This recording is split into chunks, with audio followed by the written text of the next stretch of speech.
Salutations, respected viewers. I'm George from Ireland. So I'm going to carry on telling you how President Trump is aggravating the coronavirus pandemic, and how this is linked to his state of mind. What is his state of mind? Obviously, I'm not a psychiatrist or a psychologist or anything like that. So, I couldn't diagnose him even if I met him. And the people say, oh, doctors, they can't diagnose people unless they meet them in person. There's that Goldwater rule saying by the American Psychiatric Association that they mustn't put out statements saying that somebody is suffering derangement of mind unless they're politicians, unless they've properly evaluated them. But that was from just after the 1964 election. But in the intervening decades, things have changed so much. There are far more television channels. Trump is on television every day, and there'll be, I would think, at least an hour of footage by him and tweets, and just so much observable recorded behavior, which there wasn't in 1964. So there's really no comparison between the situation now and that of heretofore. Anyway, so Trump has said, we mustn't have the slowdown for too long, or the shutdown for too long, because it'll stymie the economy, and we must make the cure worse than the disease. Well, if the economy is really the priority, by that logic, why do anything? But people being killed doesn't harm the economy, does it? Because the US has got roughly 330 million people. Only about 2,000 died of coronavirus. That's not going to damage the economy. People die anyway. That's true. A few million people die anyway in the United States every single year of all sorts of causes. What if an additional 20,000 people died? Would that damage the US economy? Probably not. 200,000? I think that is starting to damaging it. 2 million? I think that would harm it quite a lot. And they won't just be geriatrics or those who are already in a very debilitated state of health. Some of them will be young and economically productive people who are not suffering grave pre-existing health conditions. So there's this idea it'll carry off only those who already suffer some serious ailment, or indeed are coffin dodgers already. But no, it's not just going to simply strike geriatrics, although, yes, they are the most vulnerable. And then it'll cause fear, people leaving the country, not wanting to spend things, having to spend more on healthcare than they would otherwise, and they would have spent that money on other things, on consumer goods and services. So there are all sorts of reasons why poor health and pandemics, that they are harmful to the economy. And, your consumers, they can't buy things once they're dead. So it was just idiotic. It was this sort of false dichotomy. Either we save the economy or we deal with coronavirus. No, if you deal with coronavirus, that's going to help the economy. But yes, there's going to have to be some short-term pain for long-term gain. I realize it is possible to overreact, and you could miscalibrate it by being too stringent too soon and for too long. You could obviously underreact, not that that's a word, but I think you get its meaning. Anyway, no problem is more tangible than coronavirus. It was going on for months. There were so many infections are recorded around the world. So many people had died from it. And yet, despite this hard evidence like body count, Trump was saying it was a hoax, or that it was no significant threat to the United States, which was obviously complete twaddle. Anyway, it was verifiable. And those who suffer from self-dissatisfaction are more likely to go for Trump. People, I suppose, low self-esteem, the cognitively challenged, who felt they'd done badly over the past couple of years, and voting for him gave them a yelp of pain. So it was a big fuck you to the idea that expert opinion counts for anything, the medical profession or PolitiFact or people like that. So these people who just are anti-intellectual and really scorn the learned professions, they're more likely to be Trumpists, and therefore to disregard what doctors are saying, like try to isolate yourself as much as possible, mitigate your risk. And those who don't eat healthily or just in generally poor health are more susceptible to it. And there's this sort of class divide in the United States. The working class more likely to be obese, junk food is cheaper, just don't have the time or money to exercise, going to the gym and so on.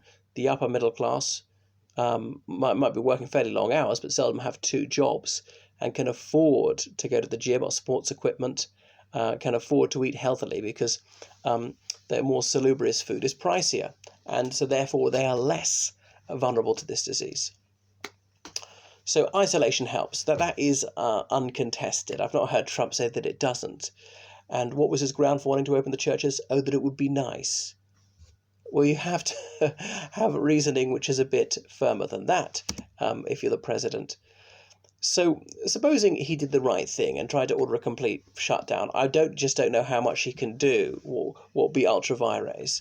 Presumably, there would have to be some sort of adjudication on this by the Supreme Court. What can he require states to do, or indeed obviate them from doing? I don't know. So he's demented. It's so clear to me, and I think his mental incapacity is not constitutional. He wasn't always like this. It's acquired. Is it just with age? Is it pre-Alzheimer's? His father had Alzheimer's, and that's usually hereditary. I don't think it would be alcohol abuse because he never touches a drop apparently. But it seems to me he's irremediable now at this age. I don't know what can be done to rehabilitate. There's some people learning languages is something they can do, and he at least doesn't claim to be a mezzo fante, despite having married, a Czech and a Slovenian. He's utterly incurious. So far as I know, doesn't know a phoneme of another language. So anyway, he's obviously academically substandard, but also lacks the adaptability to deal with the situation. He can only think of money, not willing to tune into what these professors of medicine are telling him, or to think that something else could be a greater priority. The humility to ask questions, to accept that he's wrong, or things like that. Doesn't have the concentration span. Previous people like Bill Clinton were said to be very inquisitive, to ask the right questions. Obama to agonize over decisions. People thought his view of things was a bit too considered. And, he was a professor of constitutional law, at pains not to come across as too professorial to the public. That put them off when they come up to elections. That's the problem with, what's her name, Elizabeth Warren. She'd be too schoolmarmish. She's a professor as well. Maybe that's one of the reasons she's not going to get the Democrats' nomination. But Trump certainly can't be accused as coming across as too much of a smart aleck. So it seems that he is psychopathic, so often offending the law, ordering his underlings not to comply with subpoenas. How did his minions get away with this? I thought the whole thing about subpoena is you are legally obliged to do so, and there are criminal sanctions which are consequent upon your refusal to cooperate. So he seems to suffer from this superiority complex that I'm the greatest, I know so much about this, I've really studied these professors of epidemiology with my in-depth understanding of this, and absolute drivel like that. There's no reason to believe that. But does this constant bragging about his accomplishments and his cleverness, does that mask some inner inferiority complex? Seems so to me. Because people who are really high achievers tend not to bang on and on about it. Their feet speak for themselves. So he's maladaptable, as I said, because you need to see what the priority is, which is saving people's lives, not spending time talking about your supposed achievements. Anyway, he's got no impulse resistance. And then, I know it's an emotive topic, but the trouble is you've got to try and take the emotion out of it. Any difficult situation is easier to deal with if you can do that, not to be furious, not to be depressed, not to even be too elated at times, not to be over-enthusiastic, not to be a hothead, to soberly, placidly, and rationally consider the situation. But he's just so impetuous. No impulse resistance, as I said, lacking self-control, which is why he's tweeting at 3 o'clock in the morning. Does he have trouble sleeping? Does that explain why he always seems so jaded, why his mind is befogged, possibly? Could be prostate problems, making him get up several times a night. Doesn't sleep the sleep of the just. What else can cause insomnia? Stress? I'm not sure. Suffering all these delusions. Are they even like hallucinations? When he's saying it wasn't raining, it was at his inauguration, denying an easily observable fact everyone on television saw. Does he really believe the things he's saying about him being the chosen one? And wow, he's just raving insane. And yet, so many Americans think that he is the bee's knees, that the sun shines out of his cloaca. Does he suffer memory defects? He seems to be getting names mixed up, or thinking that it was Obama was the first president to send troops into Afghanistan, not George W. Bush. Could be. That often happens when people get old. Anyway, an ablation might be needed, a lobotomy, sorry, it couldn't make him worse, and then perhaps he wouldn't be mouthing off so much. But that would rob him of his personality. Well, I think that would be a step forward. So to some, he's an impressive verbalist when he's just shrieking, insulting the other side, and indeed indulging in braggadocio, one of his favourite activities, blazing forth his supposed achievements. Um, but he's lying all the time, and yet his supporters give him chance after chance lying about this. When he was told that there's just no way it's going to decrease from 15 cases way back in February, it's going to massively increase, doing nothing to decrease it. And yeah, sure, it did increase. So that's not just like a mistake, that is a lie. When every expert says it's going to hugely increase, you see the trajectory of everybody everywhere else, or the lies about Obama's birth certificates and so on, and yet he's forgiven despite being utterly impenitent. You see all the betrayals of those who voted for him, especially blue-collar workers thing. He was going to fund Medicaid and Medicaid fund Medicare, and he was going to make drug prices way cheaper and drugs hugely better quality. How? What idea did he have to do that without any explanation of the particulars? And yet tens of millions of people bought it. Staggering, I know. That he was going to bring back manufacturing jobs, he was going to build that wall, that Mexico was going to pay for it. They were going to get tired of winning, that the trade war was good, it's going to be easy to win. How's that one going? Doesn't claim to be getting near to winning. So he was broken homes through his adultery, and broken homes by people going bankrupt as a result of his policies, and people having to go bankrupt to try and pay their medical bills. All these tragedies he's inflicted upon hard-working Americans, and doesn't give a damn about him, completely unfazed by it, not burdened with a conscience at all. And yet tens of millions of people who've been ripped off by him would vote for him again. And that is the genius of the Republican Party, persuading a lot of the working class, the middle class, persuading a lot of people to vote for their own impoverishment, to vote against their own interests, to vote against life-saving medical care just because it's publicly funded. Wow, that really is quite an achievement to change, untruth into what seems to be truth to many dunderheads. So he's untouched by this. He smiles and he boasts about being such a magnificent president. I don't think he's going to brag about the stock market anymore. Even he doesn't say it's going up.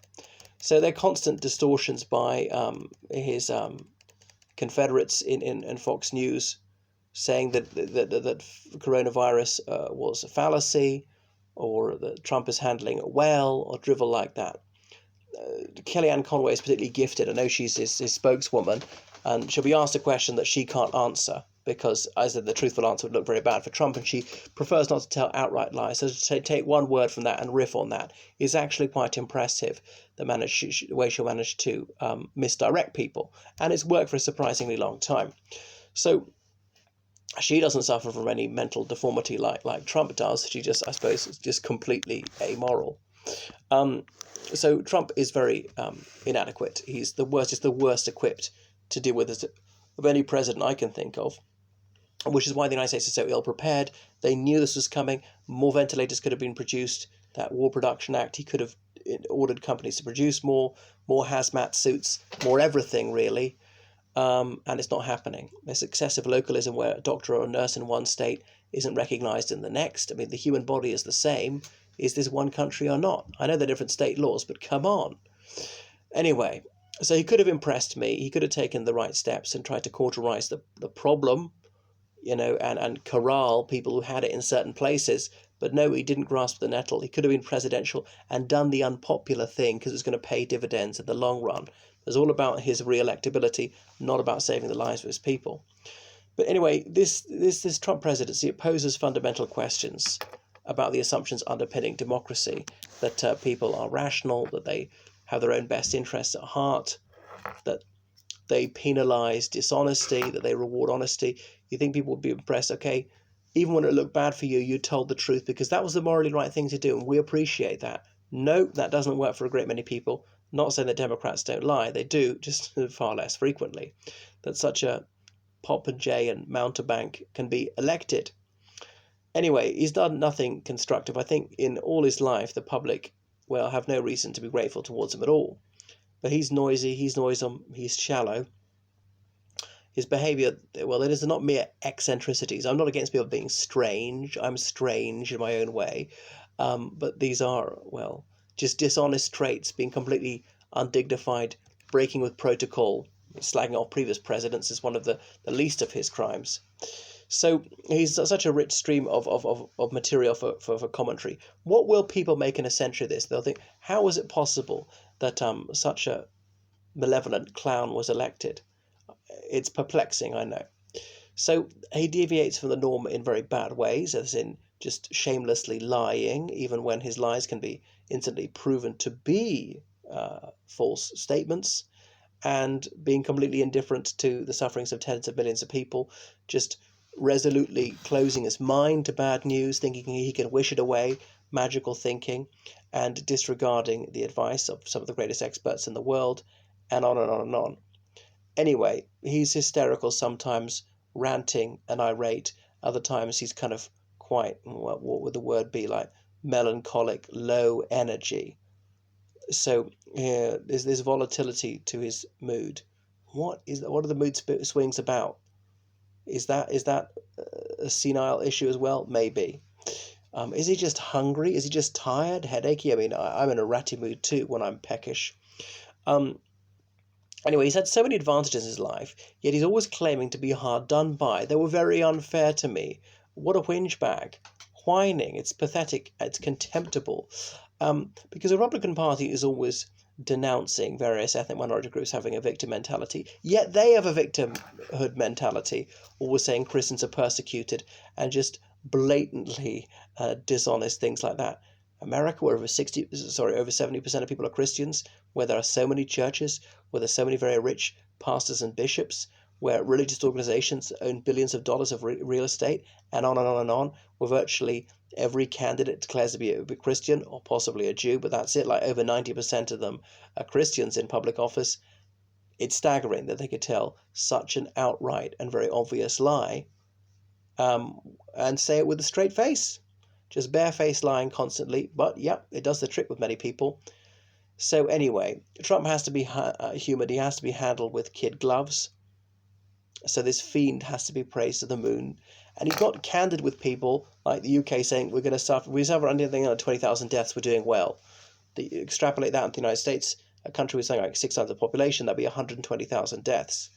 But the UK has at least belatedly taken some fairly serious measures.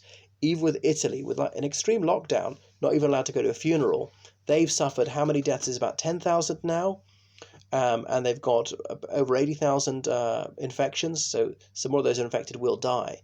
They say those in fairly robust health, they often die, but they just hold out a bit longer. So what an act of folly it was to elect such a scumbag as this, such a bigot. But it seems that Republicans are worshippers of him, not dogma. He's in breach of so many Republican principles, as in they're meant to be family values people. Values voters. He's a serial adulterer. He hangs out with porn stars. He's a fraudster, Trump University and all that. He's a traitor. He sings the praises of the cruelest despots in the world, Kim Jong-un and so on. Republicans used to care about liberty abroad, and they don't now. Wow, it's staggering. Well, Trump certainly isn't a dogmatist. He's been a flip-flopper and everything. Remember, 8 years before he became president, he was a registered Democrat. He donated to the Clinton Foundation. Now we're told that the Clintons are the root of all evil, and Trump's often the one saying it. Therefore, you're evil too, because you funded that. You donated to them. If they were that wicked and you knew it, you shouldn't have given them money, and they shouldn't have accepted it, because, you're such a scumbag calling for innocent children to be executed. The Central Park jogger case, where those innocent boys were false accused of her rape. Anyway, he is against publicly funded healthcare. Well, that really is a Republican position on which he's fairly consistent. Anyway, I wish he were a mere nuisance, but he's not. He's much more important than that, and that's why his silly and impulsive behavior is dangerous, because if he tells people to go to church, his offers carry some weight. A lot of people will be foolish enough to think, oh, that's a good idea. The president says it's okay then. They take it seriously. Anyway, he has this uniquely vain disposition, which always has to come back to him. He said, doesn't matter about me, like me, hate me. This is what we need to do to save people. and not be so upset by criticism, which obviously so richly deserved, and people should inveigh against him as the scumbag that he really is, the drooling fool that he is, someone who just knows nothing and is just not willing to learn. I don't know very much about coronavirus. I know that. And I know that I'm ignorant on this issue. So if I were in such a position, I'd be seeking expert advice, saying, you have to simplify it to me. What's a plan we can come up with to contain this? Give me 2 or 3 different options, talk through the pros and cons of each of them, and reach a decision. Do things on a rational basis, not always a gut instinct basis. So the response has been unpardonably slow, given that he had almost 4 months' notice of this. And there was that contingency plan for a pandemic that the Obama administration had written.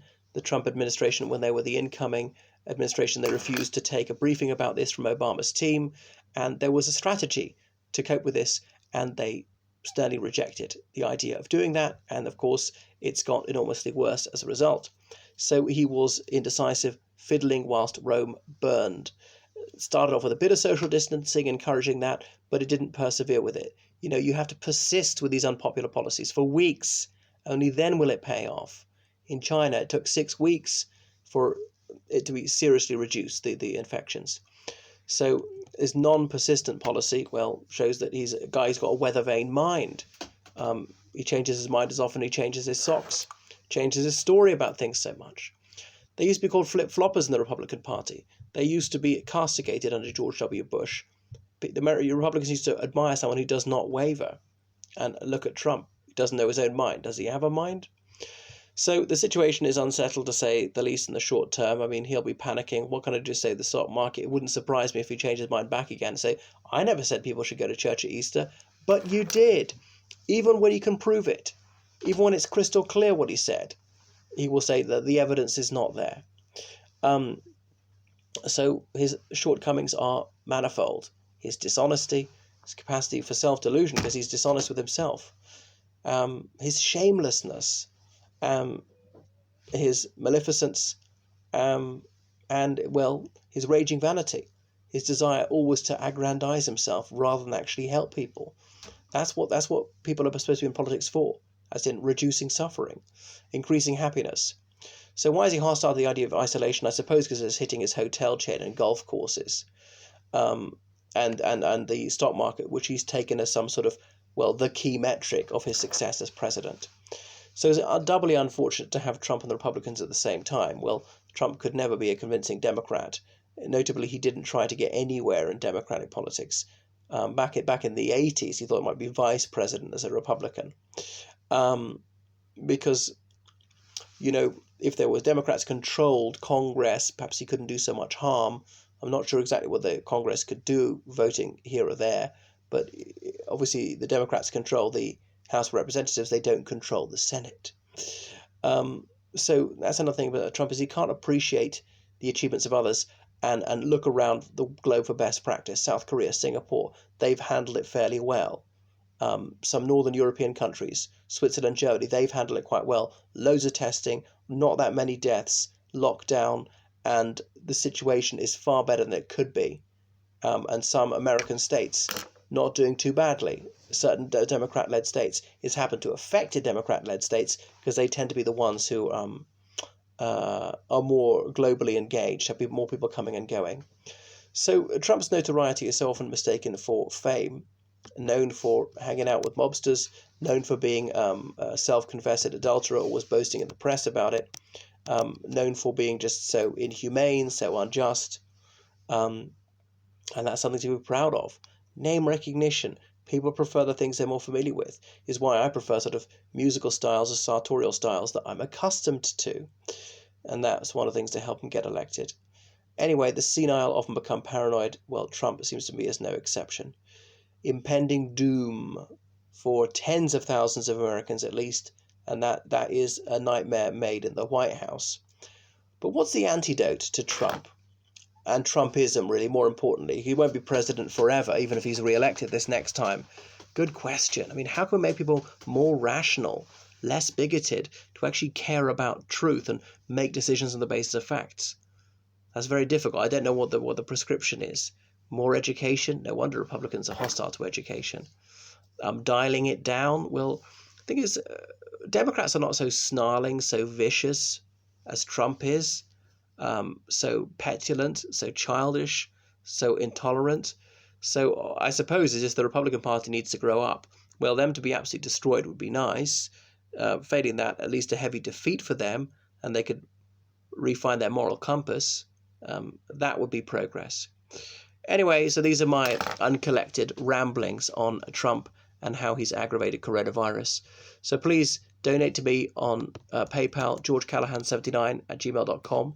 Follow me on Twitter, on Instagram, on Facebook. And by the way, I've got a new channel called British Poesy about me reading poetry. Toodaloo.